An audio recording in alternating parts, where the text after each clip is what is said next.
শুভ সকাল বন্ধুরা, সবাইকে জানাই আমার অনেক ভালোবাসা, সেই সঙ্গে বড়দের অনেক প্রণাম।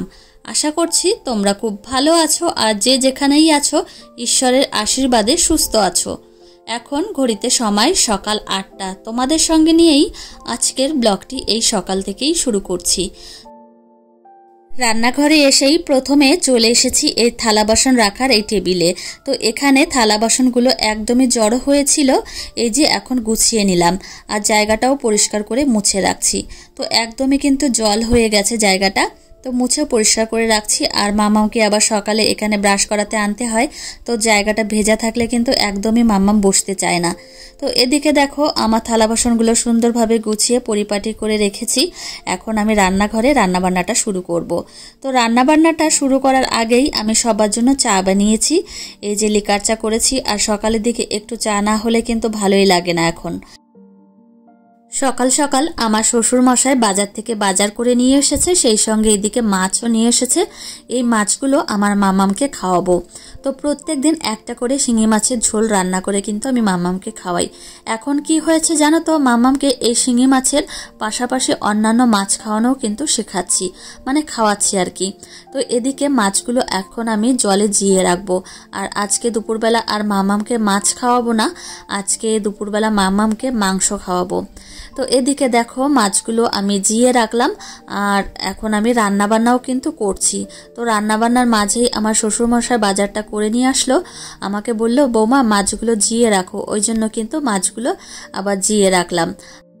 হাতটা কিন্তু ভালো করে হ্যান্ড ওয়াশ দিয়ে ধুয়ে আমি আবার চলে এসেছি রান্না করতে। তো রান্না আমি করছিলাম। তো আজকে সকালবেলা তোমাদের দাদা ভাই সেই সঙ্গে আমার শ্বশুর মশাইয়ের জন্য রুটি বানাচ্ছি, আর আমার শাশুড়ি মা আর দেওর পান্তা ভাত খাবে, আর আমি খাবো, মানে আমার জন্য কটা ভাত করব। তো এদিকে রান্না বান্না কিন্তু হয়ে গেছে। এখন কিন্তু বেসিনে আমি এই বাসন কোসনগুলো রেখে দিচ্ছি, এই কাজগুলো আবার কমপ্লিট করতে হবে। তো রান্নাঘরে আসলে কিন্তু টুকিটাকি অনেক কাজই থাকে, তো এই ছোট্টখাটো কাজ করতে কিন্তু অনেকটাই সময় লাগে। তো এদিকে আমি গ্যাস ওভেনটা সঙ্গে সঙ্গে পরিষ্কার করে রাখবো। এই ২-৩ দিন হলো মাম্মাম সকাল সকাল ঘুম থেকে উঠে যাচ্ছে, ওই ৬টা, কোনোদিন হয়তো ৬:৩০, ৭টা এই টাইমে। কিন্তু আজকে মাম্মাম এখনো ঘুম থেকে ওঠেনি।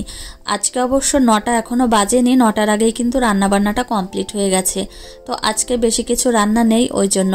তো এদিকে গ্যাস ওভেনটা কিন্তু পরিষ্কার করা হয়ে গেছে। আজকে সকালে একটু তাড়াহুড়ো রয়েছে জানো তো। আজকে ভেবেছি যে সকাল সকাল কাজকর্ম করে স্নান করে পুজোটা সেরে আমি একটু যাব বাজারে।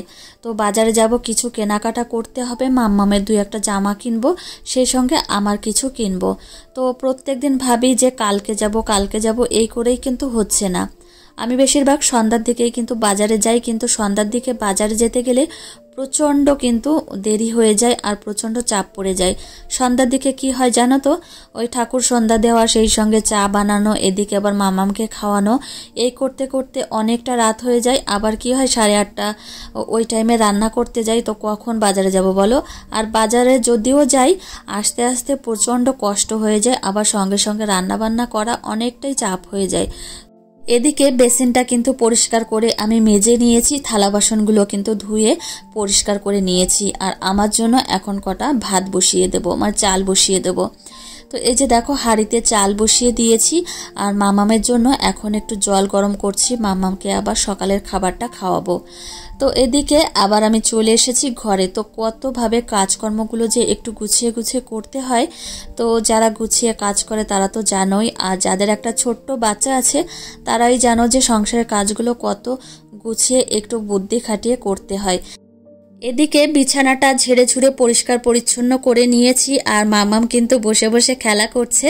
তো মাম্মামকে একটা সুতোর গুটি দিয়েছিলাম, মানে একটা বক্স, সেই বক্স নিয়ে খেলা করছে, আর সুতোগুলো না খুলেই ফেলেছে প্রায়। তো এদিকে আমার শাশুড়ি মা এসে সুতোগুলো আবার ঠিক করছে। তো এই হচ্ছে মাম্মামের অবস্থা। আর জানো তো, এই সুতোর বক্সটা দিলে মাম্মাম চুপচাপ করে খেলা করে, আর এদিকে ঘরের কাজগুলো আমি করে নিই। আমাদের পাড়াতে সামনের রবিবার একটা বিয়ে আছে, সেই বিয়ে উপলক্ষেই মামামকে একটা ড্রেস কিনে দেব, ওই জন্যই কিন্তু বাজারে যাব। আরও টুকিটাকি কিছু জিনিস কিনতে হবে, তো এক কাজেই কিন্তু দুটো কাজ হয়ে যাবে। তো এদিকে মাম্মামকে কিন্তু আমি বাড়িতে রেখে যাব এই গরমে, আর প্রচণ্ড রোদ্দুর আজকে মাম্মামকে নিয়ে যাব না, আমার মাম্মামকে ওর দাদা ভাইয়ের কাছেই রেখে যাব। তো চলে এসেছি বাজারে, আর এইগুলো দেখছিলাম, তো নাইটি এইগুলো তো অন্য ধরনের ডিজাইন, কিন্তু এই প্রিন্টটা আমার একদমই পছন্দ হচ্ছিল না। তো যাই হোক আরও দেখব। তো এই যে মাম্মামের জামা বের করতে বললাম, তো এটা বের করেছে, দেখো কত সুন্দর লাগছে, আমার তো খুব পছন্দ হয়েছে, বিশেষ করে লাল আর সাদার কম্বিনেশনটা কিন্তু বেশ ফুটেছে। জামাটা কিন্তু আমার খুবই পছন্দ হয়েছে, ওই জন্যই কিন্তু বারবার দেখছিলাম, আর দাম কিন্তু 550 টাকা। তো এদিকে আমি আরও কয়েকটা ডিজাইন দেখাতে বলবো, কেননা একটা দেখেই কিন্তু আমি নেব না, বিশেষ করে স্কার্ট না হলে হট প্যান্টের মধ্যে যে টপ টাইপের জামাগুলো আছে সেইগুলো দেখাতে বলবো। তো এই যে দেখো জামাটা কিন্তু বেশ সুন্দর লাগছিল। তো আদিশ্রীর জামা কাপড় কিনতে হলে আমি এই দোকানেই আসি, আর এই দোকানের কালেকশনগুলো আমার খুব ভালো লাগে। তো এদিকে দেখো স্কার্ট বের করতে বললাম, তো এইগুলো বের করছে, তো বেশ ভালোই লাগছে আর পছন্দও কিন্তু হচ্ছে। তো যাই হোক আমি 3-4টা কি 5টা দেখব, তার মধ্যে একটা সিলেক্ট করব কোনটা ভালো হয়।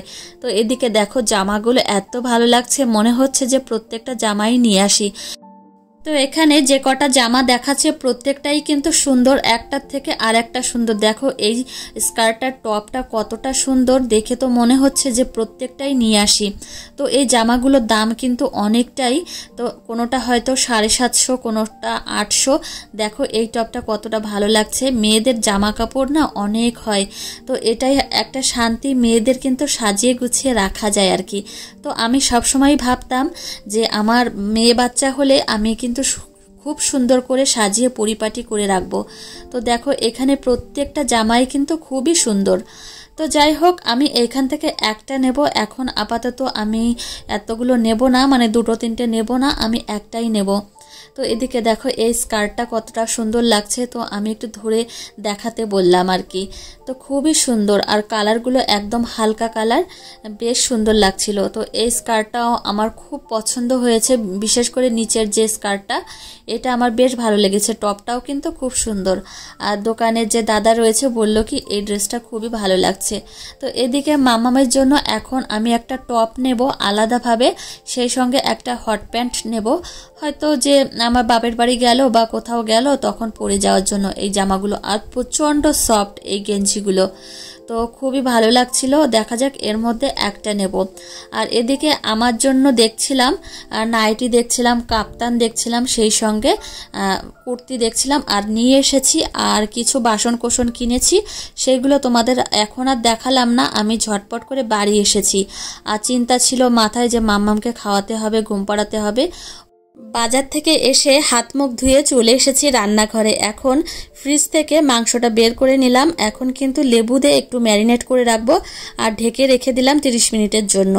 তো এদিকে মাম্মামকে কিন্তু এই 30 মিনিটের মধ্যেই আমি খাইয়ে দিয়েছি, সেই সঙ্গে স্নান আর ঘুম পাড়িয়ে দিয়ে এই যে আবার চলে এসেছি রান্না করতে।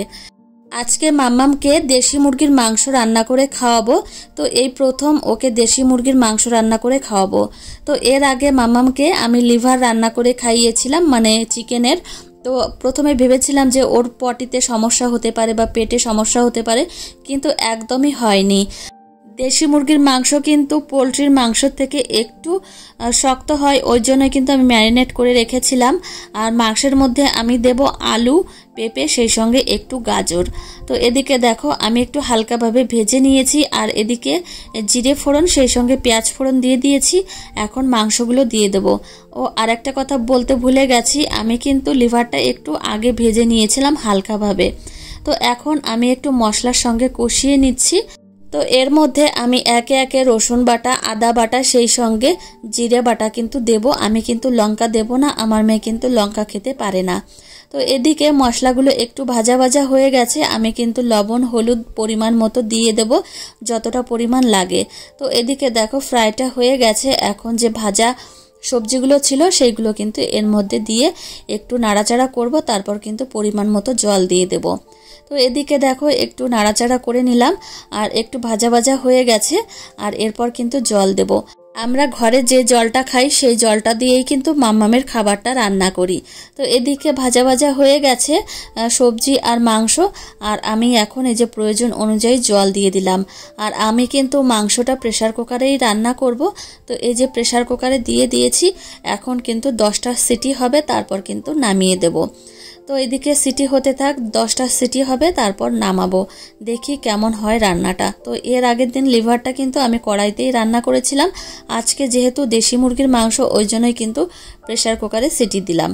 তো এই যে দেখো আমি নামিয়ে নিয়েছি, আর এত সুন্দর একটা গন্ধ বেরোচ্ছিল, খুব ভালো গন্ধ বেরোচ্ছিল। তো যাই হোক, এখন আমার মামামকে দুপুরের খাবারটা খাওয়াবো। তো মাংস কিন্তু অনেকটা সফট হয়ে গেছিলো দেখো, আর মাংসগুলো কিন্তু আমি এইভাবে হাত দিয়ে ছাড়িয়ে নেব, না হলে কিন্তু মামাম এখনও এই মাংসগুলো চিবিয়ে খেতে পারবে না। তো ভাতটা কিন্তু আমি আগেই এই থালায় ভালো করে হাত দিয়ে মেখে নিয়েছি। এখন কিন্তু এই যে মাংস আর মাংসের ঝোল, সেই সঙ্গে সবজিগুলো নিয়ে মামামকে আমি এখন খাওয়াবো। তো যাই হোক, মাংসের ঝোলটা কিন্তু প্রচণ্ড পরিমাণে টেস্টি হয়েছিল, জন্যই মাম্মাম ভাতটা কিন্তু খুব ভালোভাবে খেয়ে নিয়েছিল। তো এই রান্নাটা কিন্তু আমি বারবারই করে খাওয়াবো মাম্মামকে। তো যাই হোক বন্ধুরা, আজকের ব্লগটি এখানেই শেষ করছি। তোমাদের সঙ্গে দেখা হবে কিন্তু পরের ব্লগে। টাটা।